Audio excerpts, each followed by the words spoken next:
Taluk district ಗುಲ್ಬರ್ಗದಾಗ ನಾನು Karnataka state cooperative marketing ಫೆಡರೇಷನಲ್ಲಿ ಕ್ಲರ್ಕಾಗಿ ಕೆಲಸ ಮಾಡ್ತಿದ್ದಿದ್ದಾಗ ನಾನು ನೌಕರಿಗೆ ಹೋಗಬೇಕು ಹೆಂಡ್ತಿಲಿ ಮನೆಯಲ್ಲಿ ವೇಷವಾಟಿಕೆ ಮಾಡ್ತಿದ್ದು. ಬಂದು ದಿನ ಕೇಳಿದೆ, ಏನು ಹಿಂಗೆ ಹೋಗ್ತಾಯಿದ್ದೆ, ಯಾರೋ ಮನೇಲಿ ಬಂದು ಹೋದ್ರಲ್ಲ, ಅವ್ರು ಯಾರೆಲ್ಲ ನಮ್ಮ ಕಾಕನ ಮಗ ಹಂಗೆ ಹಿಂಗೆ ಹೇಳಿದ್ರು.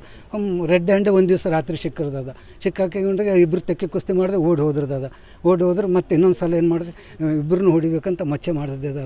ಮಚ್ಚೆ ಮಾಡಿಸಿ ನಮ್ಮ ಫ್ರೆಂಡ್ಸ್ ಮನೆಯಲ್ಲಿ ಮಲ್ಕೊಂಡು ರಾತ್ರಿ ಹೊತ್ತು ಬಂದಿರಿ 2:30 ಸುಮಾರು. ಆ ಗೇಟ್ ತಳ್ಳಿದರೆ ಒಳಗೆ ಹೋಗಿದ್ರೆ ಇಬ್ಬರು ಸಿಕ್ತಿದ್ರದ, ಅದು ಇಬ್ಬರನ್ನೂ ಮಾಡ್ತಿದ್ದೆ. ಅವ್ನು ತಪ್ಪಿಸ್ಕೊಂಡೆ, ಇಬ್ಬರು ತೆಕ್ಕಿ ಕುಸ್ತು ಓಡಿ ಹೋದೆ. ನಾನು ಆಕೆ ಸಿಟ್ಟನ್ನು ಆವೇಶದಲ್ಲಿ ಅವಳನ್ನು ಹೊಡೆದಿದ್ದ. ಕೇಸ್ ಆಯಿತು, ಬಂದೆ. ಮತ್ತು ಜಾಮೀನು ಆಯ್ತದ 1 ವರ್ಷದ ನಂತರ. ಮತ್ತು ಜೈಲಿನಲ್ಲಿ ಇದ್ದಿರ್ತದ 4 ಜನ ಅಣ್ತಮ್ಮರು. ಅವರು ನನ್ನ ನಡತೆ ನೋಡಿಕೊಂಡು, ಸ್ವಾಭಾವಿಕ ನೋಡಿಕೊಂಡು, ಗುಣ ನೋಡ್ಕೊಂಡು, ನಮ್ಮ ಮಗಳು ಆಗು, ನಿನ್ನ ನೌಕರಿ ಜಾಬ್ ಆಗ್ತದೆ, ಮತ್ತು ನಿನ್ನ ಜಾಬ್ ಮೇಲೆ ಹೋಗ್ತೀಯ, ಮತ್ತು ಕಾಂಪ್ರಮೈಸ್ ಮಾಡಿಸ್ತೀವಿ, ಸತ್ತವ್ರನ್ನ ಬೀಗರಾಗಬೇಕು ಅಂತ ಹೇಳಿದ್ರದ.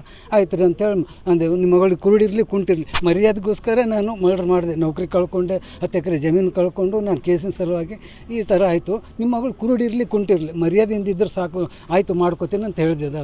ಆಯ್ತಂದ್ರೆ ಅವ್ರದ್ದು ಕೇಸ್ ಬಿಟ್ಟು ಹೋಯ್ತು. ನನ್ನ ಬೇಲ್ ಇದ್ದದ 1 ವರ್ಷದೊಳಗೆ. ಬೇಲ್ ಹೋಗೋಣ, ಮತ್ತು ಏನು ಮಾತು ಕೊಟ್ಟಿದ್ದು ಜೈಲೊಳಗೆ ಆ ರೀತಿ ನಡೀತೀವಿ ಅಂತಂದು ಮನೆಯಲ್ಲಿ ಎಲ್ಲರೂ ನಿರ್ಧಾರ ಮಾಡಿದ್ರು.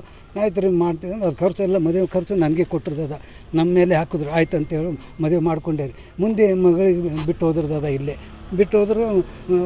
1-2 ದಿನದಲ್ಲಿ ಮತ್ತೊಬ್ಬಕ್ಕೆ ಜೊತೆ ಕರ್ಕೊಂಡು ಬಾ ಅಂತ ಹೇಳಿದ್ರದ. ಕರ್ಕೊಂಡು ಹೋದ್ರದದ. ಹೋಗಲಿ, ಇಲ್ಲ ನಿಮ್ಮ ಜೊತೆ ಕಿರಿಕಿರಿ ಮಾಡೋಕತ್ತದ, ನೈಟ್ ಮಾಡೋದಕ್ಕೆ ತೊಂದರೆಗೆ ಮಾಡೋದಕ್ಕೆ ಇರಲಿ ಬಿಡು ಅಂತೇಳಿ ನಾವು ಕಾಕೋದವ್ರಿಗೆ ಹೇಳಿಸ್ತೀವಿ, ಎಲ್ಲ ಒಳ್ಳೇದು ಮಾಡಿ ಕಳಿಸ್ತೀವಿ. ಆಯ್ತು ಕರ್ಕೊಂಡು ಹೋದ್ರೆ. ಮುಂದೆ 1 ವಾರದ ನಂತರ ನಾವು ಹೋದೆ ಕರೀಲಿಕ್ಕೆ ಯಾಕೋ ಬರಲಿಲ್ಲ ಅಂತೇಳಿ.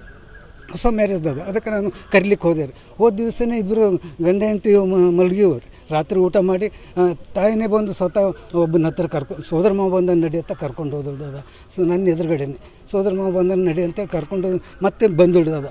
ಬಂದಮೇಲೆ ಮಲ್ಕೊಂಡು ನನ್ನ ಎದುರುಗಡೆನೇ ಇನ್ನೊಬ್ಬರ ಹತ್ರ ರಾತ್ರಿ ಹೋಗಿ ಮಲ್ಕೊಳ್ತಾಳ. ಇದು ಸರ್ ನ್ಯಾಯ ಅಂತ ಕೇಳಿ ಒಬ್ಬರ ಹತ್ರ ಹೋದ್ರೆ ಏನಾಗ್ತದೆ ಅಂತ ಹಿಂಗೆ ಅಂದುಬಿಡ್ದದ. ಹ್ಯಾಂಗೆ ಸಿಟ್ಟು ಬರೋಂಗಿಲ್ಲದ. ಆದರೂ ಮುಂಜಾನೆ ಏನು ಮಾವ ನೀವು ಜೈಲೊಳಗಿದ್ದಿರಿ, ನನಗೆ ಒಳ್ಳೆಯ ಇದು ಮಾಡಿದ್ರಿ, ಗೌರವ ಕೊಟ್ಟರೆ, ನಿಮ್ಮಗಳು ಏನು ಹೇಳಿದ್ರಿ ಜೈಲೊಳಗಿದ್ದು, ಈಗ ಹೊರಗೆ ಬಂದು ಏನು ವ್ಯವಹಾರ ಮಾಡ್ತಿದ್ದೀರಿ, ನಿಮಗೊಂದು ಗಂಡ ಬೇಕಾಗಿತ್ತಲ್ಲ, ತಾಳಿ ಬೇಕಾಗಿತ್ತು ನಿಮ್ಮ ಮಗಳಿಗೆ, ಆಯಿತು ಕಟ್ಟಿದ್ದೀನಿ, ಈಗ ಇನ್ಮೇಲೆ ನಮ್ಮೂರಿಗೆ ನೀವು ಬರಬೇಡ್ರಿ, ನಮ್ಮೂರಲ್ಲಿ ನಾ ಇರ್ತೀನಿ, ನಿಮ್ಮೂರಲ್ಲಿ ನೀವು ಇರ್ರಿ, ನಿಮ್ಮ ಮಗಳು ಕಳ್ಸೋದು ಬೇಡ, ತಾಳಿ ಕಟ್ಟಿದ್ದಾಯಿತು, ನಿಮ್ಮ ಜೀವನ ಮಾಡ್ಕೊರಿ, ಈಗ ನಡೆದದಲ್ಲ ಮಾಡ್ಕೊರಿ ಅಂದು. ಆಯಿತು ಹೋಗು ಅಂತೇಳಿ ಅಂದರು. ಲಗ್ನ ಫೋಟೋ ಗಿಟ್ಟಿದ್ದು ಎಲ್ಲ ಕಸ್ಕೊಂಡ್ರು. ಈಗ ಅವಳ ಫೋಟೋ ಸಹಿತ ಮನೇಲಿ ಇಲ್ದದ. ಕಸ್ಕೊಂಡ್ರು. ಆಯ್ತು ಅಂತೇಳಿ ಬೆಳಗಿನ ಜಾವ ಬಸ್ಸಿಗೆ ಬಂದುಬಿಟ್ಟಿದ್ದದ. ಮತ್ತು ಅವ್ರು ಬಂದಿರೋದದ. ಮತ್ತು ಇನ್ನೊಂದು ಮಾಡ್ಕೊಂಡಿದ್ದಾರೆ ಅಂತ ಸುಮ್ಮನೆ ಪಬ್ಲಿಕ್ ಮಾಡೋಣ ಬಂದುಬಿಟ್ಟು ನಮ್ಮ ಮಗಳಿಗೆ ಹೊಲ ಮನೆ ಹೊಲ ಮನೆ ಕೊಡೋಂಗಿಲ್ಲ, ಬಿಟ್ಟಿಲ್ಲ, ಬೇಕಾದ್ರೆ ಬಿಟ್ಟು ಹೋಗ್ರಿ ಅಂತಂದಿದೆ. ಆಳವ್ರಿಗೆ 60 ಮಂದಿ ಅಂತ, ಆಸ್ತಿ ನಾ ಕೊಡೋಕ್ಕೆ ಹೋಗಲ್ಲ ಅಂತ ಹೇಳಿದ್ರು. ಆಯ್ತು ಅಂತೇಳಿ ಬಿಟ್ಟು ಹೋದ್ರದದ. ಮುಂದೆ ಅವಳಿಗೆ ಒಂದು ವರ್ಷ ಆಯ್ತದ. ಮತ್ತು ಅವಳು ಡೆಲಿವರಿಗೆ ಹೋದ್ರದದ.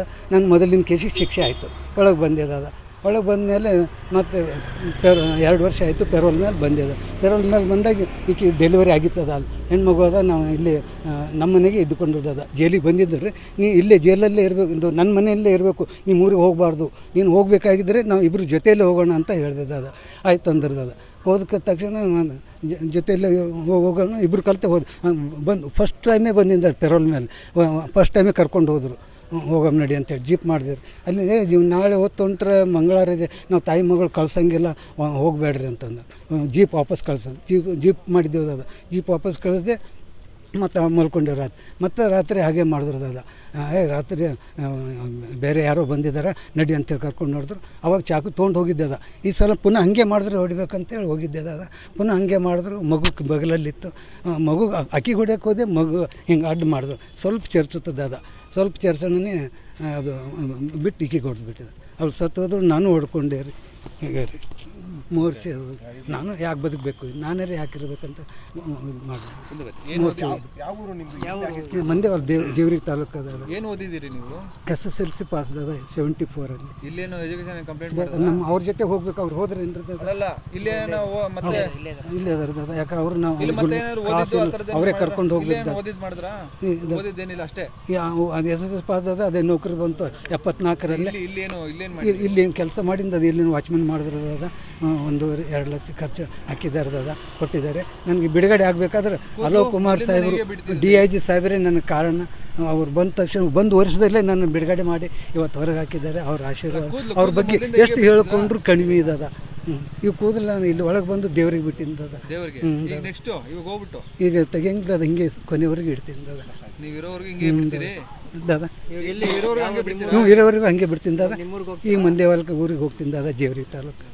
ಒಟ್ಟು ಎಷ್ಟು ವರ್ಷ ಜೈಲಲ್ಲಿ ಇದ್ರಿ? 37 ವರ್ಷ ಜೈಲ ಇದ್ದ. ಅಂದ್ರೆ ಮೊದಲು ಇವಾಗ ಎರಡು ಎಲ್ಲ ಸೇರಿ 37 ವರ್ಷ.